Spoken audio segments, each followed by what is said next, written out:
Hello, everyone. Welcome to week 8 of this course. In this week, we're going to do a lab involving operational amplifiers and its basic circuit configurations. But before we go into the subject matter of the lab, I'd like to make a few administrative announcements. The first is that, as you may know, next week is Purdue's stress-free week in lieu of the spring break. So in that period, we will not have any assignments due next week. The write-up for Lab 7 is still due this Friday, but the write-up for Lab 8, along with Prelab 9, will be due on March the 26th instead of next Friday. We will still have office hours next week, so you can catch up during this week. If you have only recently received an 82, you can take this time to learn how to use the 82 and build circuits on your breadboards and whatnot. Okay, but we will be available over the internet during office hours. We just won't have any assignments due next week. Okay. Now let's talk about this week's lab on operational amplifiers. First, the question that you should ask is, what is an amplifier? And the answer is pretty simple. As the name suggests, it is a circuit that produces an output, which is an amplified version of the input. Right? So amplified generally in English means a larger, bigger version, but you can have amplifiers that make signals smaller. So the better term would be scaled version of the input. However, in most applications, it will be the case that you are making the input signal larger to get an output. So, all right. Okay, so how is an amplifier characterized? And the key characteristic of an amplifier is the gain. So what is a gain? Gain is simply the amplification factor. It is how big the output is compared to the input. Mathematically, it's the ratio of the output to the input. Now, what of the output and what of the input is the question of whether you're looking for the voltage amplification, current amplification, or power amplification. If you're looking for the voltage amplification, then the voltage gain is the output voltage over the input voltage. If you're looking for the power amplification, then your power gain is the power output divided by power input. Okay? In most applications, and in this lab, we'll be looking at the ratio of output to input voltages, and so we'll concern ourselves with voltage gains. So what is then an operational amplifier? Why is there that term operational, distinguishing it from general amplifiers?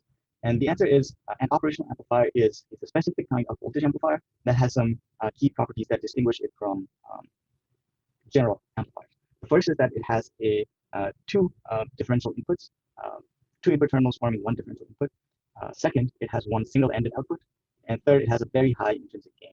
So these are three of the main properties of an operational amplifier, but there's other characteristics that fully describe what an operational amplifier should be. Okay? But for this lab, we'll just look at these three as the describing characteristic of an operational amplifier. So schematically, the operational amplifier is drawn with a triangle, and it has two inputs, two signal inputs, Vin plus and Vn minus, and two supply inputs, V sub plus and V sub minus is what I called it, but different documents we call it by different names. So what you have to understand about an op-amp is that it is an active circuit. And what that means is that in addition to signal inputs, it also requires power inputs. And the best way I can explain this is to think of your TV. Your TV has two inputs, right? The first one is you need the power cord for the TV so that TV can turn on and display stuff. But you also need a TV cable or an HDMI input, which actually carries the signals or the information to the TV to tell it what to display on the screen or what music to play. Okay? So these inputs on the left here are the signal inputs, and they're like they carry the information. These are going to be signals like sine waves or triangle waves or music signals, whatever. And whereas these power supply terminals are going to receive DC power supply voltages like 5 volts and -5 volts, and so on and so forth. It has one output, which is related to the input voltages by a gain factor of A, and we'll talk about the mathematical relationship next. So mathematically, the voltage and the output is related to both the signal inputs and also the power supply inputs. First of all, the output voltage is a scaled version of the differential input, or in other words, it is a scaled version of the difference in the two input voltages. So Vin plus minus Vin minus is the differential input going into the op-amp, and V out is simply a scaled version of that. However, the output voltage may not exceed the supply voltages that is being provided. Right? So that means if the supply voltages are +5 and -5 volts, then the output voltage may not be 6 volts or 7 volts, even though this expression demands that it be 6 volts. So the supply voltage sets the limits of what the out can be, whereas the input voltages actually control what the out will be within those limits. So this gain factor A for an op-amp, as I said before, is a very large gain factor. And typically it's on the orders of hundreds of thousands of volts per volt or higher. So millions or trillions of volts per volt. And this intrinsic gain of the operational amplifier is sometimes also called the open loop gain of the operational amplifier. So another question is, why do we use op amps then? Right, so looking at the intrinsic gain of the op amp, this seems like a very ridiculous amount of gain. If you think about it, even if the input voltages are different by even a millivolt, then the output would want to be as large as 100 volts. But our supply voltages cannot support that, right? So as soon as Vin plus and Vin minuses are different, the output voltage either is clamped to the positive supply or to the negative supply. And that just doesn't seem like a very useful application other than to maybe compare the positive and negative inputs signals. But the very fact that the op amp has a very large gain, intrinsic gain, is what makes it a very versatile device. Seldom are op amps used in an open loop configuration. They are used with some circuit built around the op amp, and the fact that the op amp has very high intrinsic open loop gain makes it very easy to control the overall characteristic of this op amp plus the external circuit to have certain characteristics or certain properties. Just as an example, here I've shown the op amp in red and the external circuit in blue. Right, so the op amp by itself has an intrinsic gain of hundreds of thousands, but by connecting the output of the op amp to the negative input via a capacitor, and then an input signal applied through a resistor like this, we actually have made what is an integrator. Believe it or not, the output of this circuit, this overall circuit, is that it integrates the input with respect to time. Okay, so this is just an example of how an op amp can be used to do different mathematical operations or different tasks by just building different kinds of circuits around the op amp. Okay, so one term I'd like to mention here is feedback. What feedback means is basically you're feeding the output back into the input. Okay, so you can either feed it to the negative input, in which case it's called the negative feedback, or you can feed it to the positive input, which is then called a positive feedback. In this case, we say that we're providing a negative feedback through a capacitor, and that gives rise to an integrator circuit. Okay, so we won't be investigating this circuit in this lab, but there are some basic configurations that we will be investigating. The first and most simplest configuration is an open loop configuration, where you just have the op amp and nothing else connected to it. Simply, we're grounding one of the nodes and applying an input signal to the other input terminal. And in this case, the output is just going to be a scaled version of the input, but because of the supply rail limitations, the output may be clamped to the supply voltages. Okay. The second configuration, we have seen this before, is a voltage buffer configuration. And in this configuration, we have a direct negative feedback. So in this configuration, the output of this entire configuration is equal to the input. Now, mind you, the output of the op amp in relation to its input voltages is still the same. It's still the out is equal to hundreds and thousands times the input on the positive terminal minus the input on the negative terminal. But the relation of the output and input of the overall circuit with this feedback is that the out is equal to the in. Okay. All right. I won't dwell on that too much. And the next configuration we want to look at is the non-inverting amplifier. Okay, so in this configuration, again, we have a negative feedback from the output to the non-inverting terminal through a feedback resistor and another resistor connected to it to ground. The input is connected to input signal is connected to the positive terminal of the op amp. Okay. So in this configuration, the output to the amplifier is related to the input to the amplifier via a gain, which is controlled by the two resistors. More specifically, the gain is 1 plus RF or over Rin. And when we put the operational amplifier in a feedback loop, then the overall gain of the system is called the closed loop gain of the system. Now, one quick thing to note here is that this gain factor is positive here, which is why this amplifier configuration is also called the non-inverting amplifier, meaning that the input of the input signal and the output signal have the same polarity. It doesn't have inverted polarity. Next configuration we'll look at is the inverting amplifier. Now, you may notice that the configuration is almost the same as the non-inverting terminal. You have a feedback resistor connecting the output to the negative input and an input resistance Rin. The only difference is where we apply the input versus ground. Okay? In the inverting amplifier case, we apply the ground to the positive terminal, and we apply this voltage signal, input signal, to the negative terminal of the op amp through a resistor. In this case, the gain is again controlled by RF and Rin, but by simply changing where we apply the input, we've changed the gain of this closed loop quite a bit. In fact, now the gain here is negative RF over Rin. And the important thing to note is that this gain is negative, which means that the output is going to be an inverted version of the input, inverted and scaled version of the input. And hence it gets the name inverting amplifier.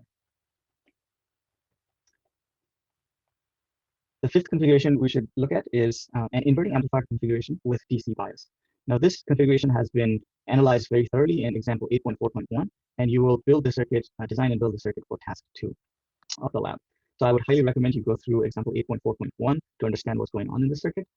But to quickly go over it, what you should notice is that this is simply an inverting amplifier.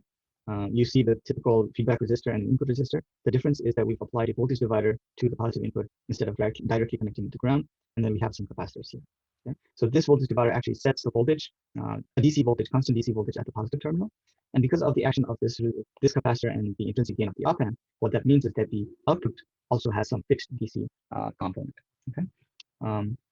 The gain of the alternating signal that's provided, that's coming through this the in to the out is still the same relation as governed by the inverting op amp, inverting amplifier gain expression. Okay, but do look at this example. It goes analyzes the circuit in much more detail. Okay, so in task 3, you'll also be using a different circuit called the comparator. Now, this comparator, as the name suggests, does exactly that. It compares two inputs, and it spits out a logic high if input 1 is bigger than input 2, and it spits out logic low if input 2 is bigger than input 1. I've got that backwards. Right, so this is what we call a comparator. Now, the schematic symbol for a comparator looks very much like that for an operational amplifier. It has two inputs that it's comparing and one output, and it also needs supply voltages. We can use an op amp as a comparator, and that's what you will do in task 3 of this lab. And the way to use an op amp as a comparator is to use it in its open loop configuration, right? So here, the exact mathematical operation we're doing is taking the difference of the two inputs and multiplying it by some gain. But because the gain of the op amp is very high, as soon as one of the input is bigger than the other, the output is immediately climbed to either the positive input or the negative input. And so by simply using the op amp in an open loop configuration, we have formed an effective comparator.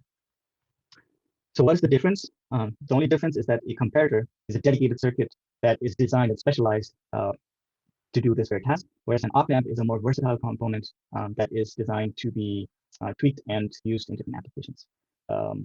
A good analogy that I can think of is think of op amps as a piece of cloth and comparator as a sock, right? A sock is also, in a sense, made out of fabric, but it's been designed specifically to go on your feet and keep them warm. Now, you can also wrap a piece of cloth around your feet, and yes, it will keep your feet warm and protect it against stuff, but it's not going to be as effective and as specialized as a sock to do the same job, right? So that's a very funny example, but I think it drives the point home of what the difference between a comparator and an op amp is. So in task 3, yes, you will be looking at how these two implementations of a comparator do when put to the task. So we'll come back to voltage gains again. We've looked at two different ways of expressing gain. One is by definition, which is the output voltage over the input voltage. And the second is using circuit controls. The parameters or the component values of the circuit determine what gain you will get out of the circuit, right? But when measuring, you always want to measure the gain by measuring the output and the input and taking the ratio, right? So we will not. In measuring gain through the ratio of the out and the in, what you want to do is take a peak-to-peak output voltage and peak-to-peak input voltage and take the ratio. You can either take peak-to-peak or the amplitude or the RMS, but what you should not do is take the instantaneous ratio of the voltages. One reason is because some circuits may introduce a phase shift between the input and the output, and in that case, the instantaneous ratio of the input to output does not give you the actual gain of the circuit at all. And the second is if at any point your input goes to 0 volts, then instantaneously goes to 0 volts, then you've got a singularity in your measurement. So do not take the instantaneous ratio of input to output, rather take the ratio of the peak-to-peak and peak-to-peak input. Okay. Theoretical values will come from the circuit parameters, and the measured values will come from the measured signal amplitudes. Another quick note for design problems is resistor range. For op-amp applications, what you want to do is stay in the range of kiloohms, preferably between 1 kilo ohm to 250 kilo ohm. So do not choose resistors of around 10 ohms values or 680 kilo ohms and so on and so forth, right? So the reason for that will become clearer once you learn more about op-amps. Okay. Another suggestion to do with design problems is if you have a choice of selecting either a capacitor or a resistor for a design problem, select a value for capacitor and calculate the required resistor. Do not do it the other way around. Well, you can, but I would recommend to do it in this order. because in your kit, you have a much limited supply of capacitors, and then you have an abundance of resistors. So it's better to pick a capacitor and then see what value of resistance you'll need for that to get the correct combination. Okay, so that's the theoretical part. Now let me just go over the lab task really quickly. So first of all, what I want to point out is the pre-lab this week, it has two sections. One section is just answering some questions. The second section, you have some experimental tasks that you need to do. In the first section of the pre-lab, the first question asks you to research the datasheet of two operational amplifiers and find out the range of supply voltages that they can be operated with. Now here you want to find the recommended range of the supply voltages that has been recommended by the manufacturer. The datasheet will also quote something called the absolute maximum supply voltages.